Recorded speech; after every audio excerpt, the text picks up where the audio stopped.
Узнавайте, чисто ли это квартира. Чтобы с вами грамотные люди были, адвокаты. Чтобы они расследовали, разобрались с этим делом. Ответственный момент.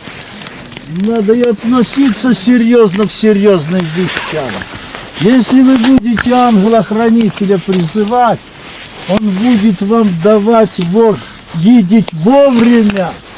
Вы не будете обманывать, потому что благая мысль положится на сердце. Либо же проговорить, либо же через людей узнать, либо обстановка изменится не во благо. Будьте внимательны. Если только увидите, дело не идет. Вот эти моменты, которые говорят, сразу же удаляйтесь от этого дела. Это вот ангела-хранитель. Но ее вперед надо призвать 50 раз сказать. Это и ангелы Божий, хранитель мой, моли Бога мне грешному. Это 3 минуты лишь всего. Но вы будете в Боге. А коли вы в Боге, то и Господь будет с вами. Бог сильнее, как бы враг не брал. Как бы ни маскировалась ложь, она все равно будет обнаружена. Потому что правда Божия пребывает вовек. Не та правда, которая на газете написана, а та именно Божья, о которой говорит.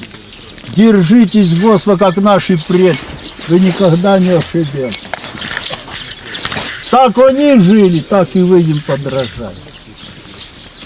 А в последнее время помните, врагу не нравится, когда мы молимся. Он преподносит нам разные варианты в розовом цвете, чтобы оторвать вас от молитвы, чтобы задействовать вас чем-нибудь. Будьте бдительны, снова же ангел-хранитель не даст врагу этих мыслей вам давать. Если вы каждый день призовете его 50 раз, эти 3 минуты, весь день будет складно. То все равно, что воин надевает на себя кольчугу, как написано в Писании. Стрелы лукавого не достают тогда до человека. Вот с этого исходи. А вопросам вашим нет конца. Чем больше будете задавать, тем больше их будет. Пишите записочки, пишите имена свои. Просите, что за вас просить, и кидайте вон туда. И будет вам по вере вас. А так мы будем говорить до вечера, и мы не исчерпаем своих вопросов. А вам говорю, держите мир в домах ваших. Все здесь находятся. Где мир, любовь, там и Бог. Где мира любви нет, там и Бога нет. Если вы будете много молиться, делать много поклонов, но досаждать друг другу, упрекать в чем-то, в недостатках и прочее, досаждать, ничто ваша молитва, она не считается. Помните это. Любовь покрывает множество грехов. Почему и сказал Господь, заповедь новую даю, да любите друг друга. На первом месте поставьте. Если вы в чем-то погрешите, вы утешаете друг друга, помогаете друг другу, выручаете друг друга в чем-то, сочувствуете. Любовь покрывает множество грехов. Если в чем-то погрешите, перекроете это. Вот к чему стремитесь, потому и сказал Господь, все узнают, что вы мои ученики, если вы сохраните мир. И даже за врагов ваших молитесь.